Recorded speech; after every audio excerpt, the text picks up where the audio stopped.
This is the Coast Guard's 47-foot motor lifeboat, and this thing is a beast. It's used for rescuing people in some of the harshest weather conditions around the United States. It can operate in 20-foot breaking surf and up to 50-knot winds. But one of the most incredible aspects of this boat is if it gets overturned, it can actually flip itself back over. The boat does a full 360 degrees underwater and pops back up. That ideally takes about 12 seconds. But more impressive than the boat itself are the men and women who are trained to drive this boat through the surf. They're called surfmen, and they receive their training here at the Coast Guard's National Motor Lifeboat School. The school sits near the dreaded Columbia River Bar, an area so deadly it's known to mariners as the graveyard of the Pacific. The Columbia River Bar is by far one of the most challenging bodies of water I've faced in my career. Since 1792, approximately 2,000 ships have sunk in this area. But what makes the Columbia River Bar so dangerous?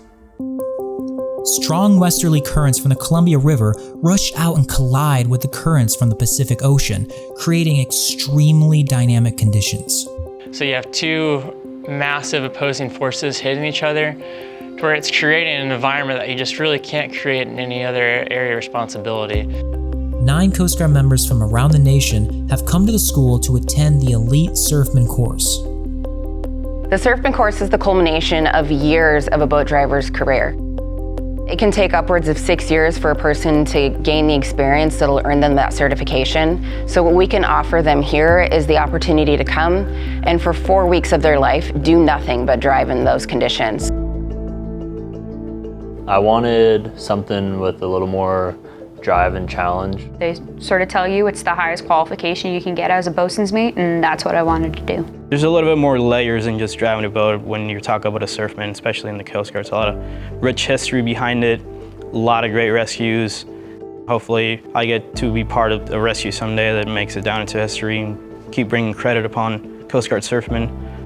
These badges are called Surfman Checks, and they represent every surfman, going all the way back to the U.S. Life-Saving Service. Back in those days, surfmen used boats that looked like this, and wore rain gear and cork life jackets. It's a stark contrast to the more advanced gear worn today. We all wear 3 layers, a wicking layer, an insulative layer, and then a layer to keep us dry. But the most important things that we can wear are those additional safety items like our life jackets, our pyrotechnics, and things like our helmets and our heavy weather belt. The heavy weather belt allows the boat crew to stay connected to the boat if it's struck by a breaking wave or even flipped over while operating in areas like this, called a surf zone. These are the treacherous areas where students train. You're definitely out of your comfort zone all the time. These conditions are bigger than almost anywhere else, and we got to get out and really get into it. Surf zones begin forming far off the coast in what are called deep water waves.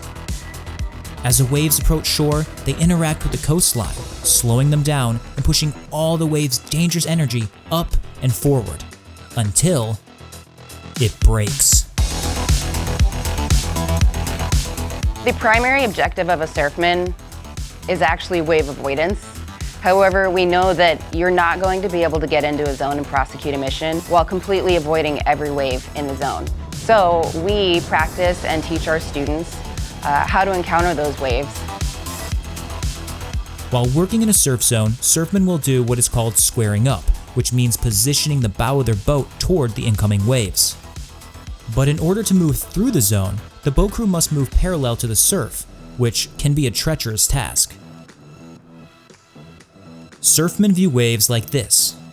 You have the peak in the center and 2 shoulders called near side and far side, depending on their distance from the boat. A surfman can either slow down to navigate around the closest shoulder, which allows the wave to pass in front of them, or try to outrun the wave and reach the far side. When you're running for the far side, you're trying to get to the farthest shoulder of that wave, the furthest area where you know it's not going to break, before it breaks on top of you, which is probably one of the most fun things to do, but also one of the most dangerous because you're never really sure that you're going to get there. Every student is issued a media package containing a camera and editing software. What that allows us to do is provide immediate feedback on the boats, but also go back and analyze mistakes or good things that were done on the boat that day and really point out how they can change or improve upon their performance. Well, in this video, we made the decision to run for a far shoulder, and it wasn't the right call. There wasn't enough time for us to outrun that wave, and we ended up going with the wave a little bit, but that's all part of it. Not every read is going to be a perfect read, and you have to be able to move from that and make the corrective actions. The students trained all the way up until the day of graduation, and it was on that final day that something crazy happened. Mayday, mayday. Ship's gonna sink, yo. The compass isn't working. The boat crews were notified of a potential mariner in distress near their location. I think I might be taking on water. It was decided that we were going to go investigate, see what was going on. It started with 14 to 16 foot swell, sort of amped up to 18 to 20 foot with brakes. We were able to get on scene and figure out that there was one person on board who did not have a life jacket. One of the school boats was able to get a life jacket over to the person on board the boat. The helo decided to send a rescue swimmer down, and luckily it was just in time. Swimmer hopped in the water and helped get them onto the helo after the boat had rolled, and all in all, it was a pretty amazing experience. That's one heck of a graduation.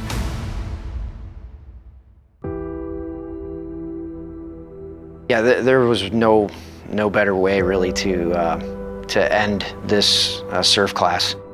It was a pretty spectacular way to have everything kind of culminate and cap off an unbelievable 4 weeks. It's 3 years of hard work that's been acknowledged, and here we are with a certificate to prove it now. I can teach anyone how to drive in the surf. Like, it's just a matter of throttle maneuvers, helm movement, and having an understanding of bathymetry and oceanography. But to really get to that level to where you're getting someone that wants to push themselves into the most challenging conditions, that's going to stem from within. That's not something that I think any instructor, any schoolhouse could really teach, but I think that drive itself is what makes the Surfman what it is today.